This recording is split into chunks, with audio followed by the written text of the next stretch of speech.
من یه پنگوئن ماده غول‌پیکرم. همه تو فکر میکنین خیلی آدم باحال و دوست داشتنی هستم، ولی هیچ کدومتون حاضر نیستید یه روزم جای من باشید.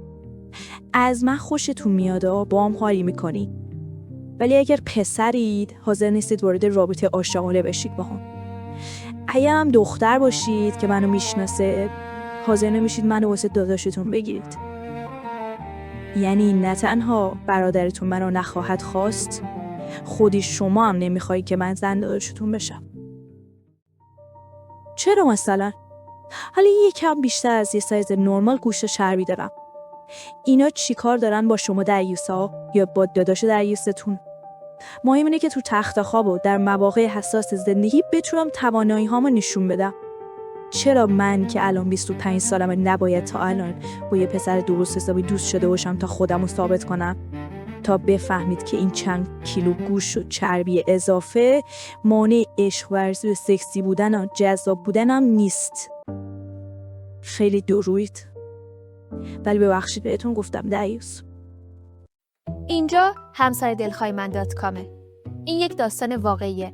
اسم من سمانه است و این فصل راجع به منه. همینطوری به پشت افتادم رو پشت بوم، نمیتونم از جام تکون بخورم. یکی باید بیاد من رو تکون بده، یکی باید بیاد بلندم کنه، مثل این لاک پشتو که میافتن به پشت نمیتونم بلند شم. اونجوری افتادم الان رو پشت بوم، دیگه نمیتونم تکون بخورم. خدایا اگه واقعا وجود داری، واقعا باست متاسفم. اگه وجود نداری که هیچی، ولی اگه وجود داری خیلی واقعا باست متاسفم. چطوری میتونی منو به این روز ببینی؟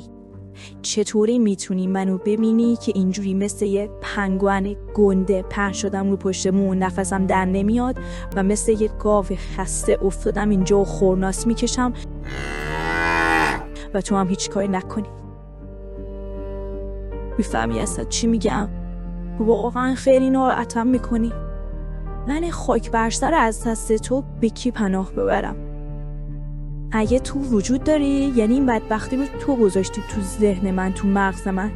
نمیشه که هرچی رو که خیلی مهم نیست یا سود داره برات مسئولیتش رو میپذیری، ولی چیزایی مثل اینو بگی خودمون مسئولی، ما باید خودمون پاره بشیم و درستش کنیم یا همینجوری پاره بمونی. دقیقاً از دست خودت به کی پناه ببریم اینجور موقعا؟ برای اینجور موقعا تدابیری نیندیشیدی؟ نه؟ به خدا میدونستم، همیشه میدونستم که تو این مدلی هستی. خدای له کننده و نابود کننده ای هستی. خیلی بیچاره ای. من که چیز خوبی ندیدم ازت، همش تهدید، همش حرف از عذاب و گناه و جهنم. حالا من اینجا نمیتونم خیلی از کارهایی رو که کردی یا حرفایی که میزنی رو بگم، ولی اینو بدون خیلی از مردا فکر میکنن وجود داری و به فکرشونی و مواظبشون هستی، ولی من به خودم به شخصه چیزی ازت ندیدم. الانم که درستم نمی کنی، چه فایده دیگه؟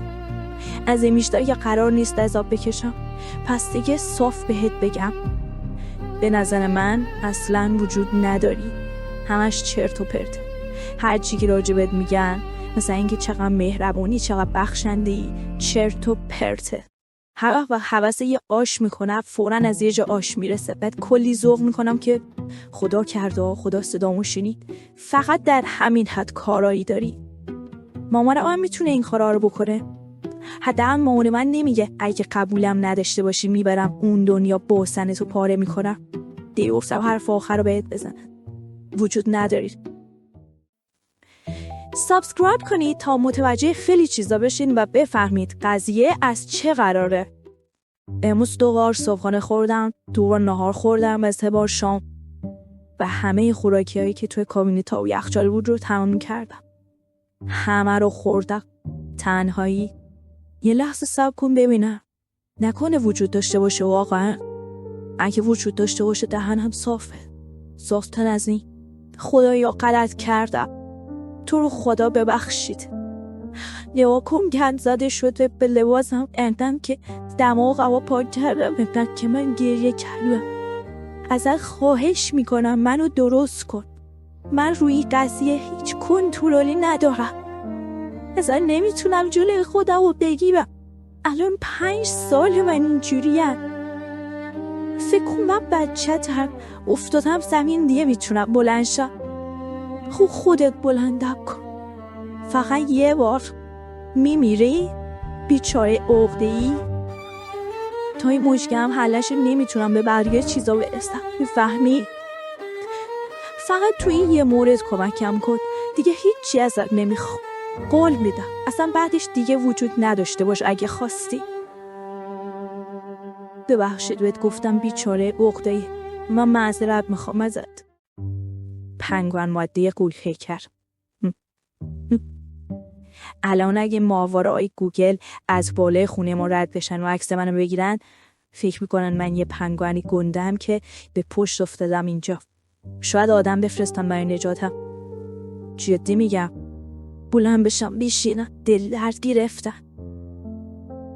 پامو دراز کنن. آخیش زاویه 150 درجه عملا. میدم داره میترک. شکممو ببین. لباسم از دو شکمم رفته بالا. دستمو میکشم به شکمم. نگاه، وقتی اینجوری میشینم شکمم میفته رو پام. اگه یکم باسنم و رونام و شکمم و بوزوم لاغرتر بود، خوشبخت میشدم، شاد میشدم، زندگی میکردم، شخصیت واقعیمو زندگی میکردم. دیگه مجبور نبودم همیشه با مزه باشم، همیشه همه رو بخندونم یا به همه لبخند بزنم. دیگه مجبور نیستم مثلا سر کارم هی به این همکارای عنب هر روز با انرژی و لبخند سلام بدم. هر روز. آقا شاید منم یه روز حالم خوب نیست، حوصله ندارم، یا مثلا یه اتفاقی افتاده برام. چرا من نمیتونم یه روز حوصله‌تون رو نداشته باشم؟ کافی یه بار کم تحویلتون بگیرم. نه اینکه تحویلتون نگیرم، اما کم تحویلتون بگیرم. دیگه تا آخر عمرتون منو آدم حساب نمی کنید. خدا نکنه مثل من چاق باشی و مثلا بخوای برای خودت اخلاق خاص خودتو داشته باشی، یا چاق باشی و مثلا یه جا با یکی مخالفت کنی، یه نظر مخالف با نظر اونا داشته باشی، یا مثلا چاق باشی و به جوکاشون نخندی، هر چی گفتن، هر جور رفتار کردن باهات، باهاشون با خوشرویی برخورد نکنی. خدا نکنه. چه غلطا. هم چاق باشی، هم مثل آدمای غیر چاق رفتار کنی. چه غلطا. شما دیگه خیلی پررویید.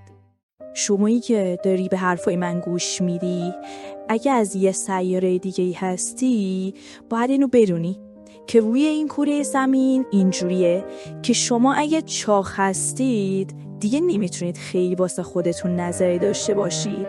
شما نمیتونید اخمو باشید یا مغرور یا با اعتماد به نفس. فقط میتونید خیلی مهربون و بامزه و با جنبه خیلی بالا باشید. هرچی بهتون بگن نباید بهتون بر بخوره.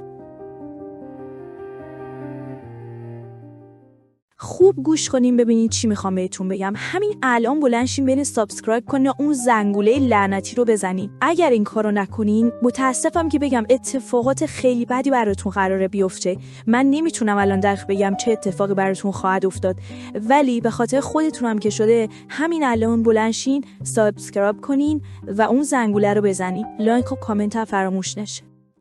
خاک بر سر همه دانشمندا که هنوز نتونستن تو این سال یه چیز به این بیخودی و به این سادگی رو حل کنن. مثلا آقا بخوری و چاق نشی، یه چیز واسه این درست کنی. الان چند میلیارد سال انسان اختراع شده، منظورم اینه که کشف شده، به وجود اومده. چند میلیارد سال انسان روی زمین وجود داره. چرا هنوز یه دونه دانشمند نتونسته یه چیز درست حسابی، حتی قرصای لاغریتون هم به درد نمیخوره، یه قرص بی خطر درست کنن که چاقا بخورن و لاغر بشن بدون هیچ کار دیگه ای؟ و اینطوری هم نیست که شما فکر میکنی که من میشینم تو خونه سر جام کونم و میچسبونم به زمین از جام تکون نمیخورم. نه، از جام تکون میخورم، خیلی هم میخورم. انعطاف بدنی که من دارم و شاید یه نفر تو 1000 نفر از شما لاغرا داشته باشه. همین دیگه میگم منو تست نمی کنید، اجازه ابراز وجود به من نمیدین. آره دارین خوب چیزی رو از دست بدین. گفتم بهتون بگم.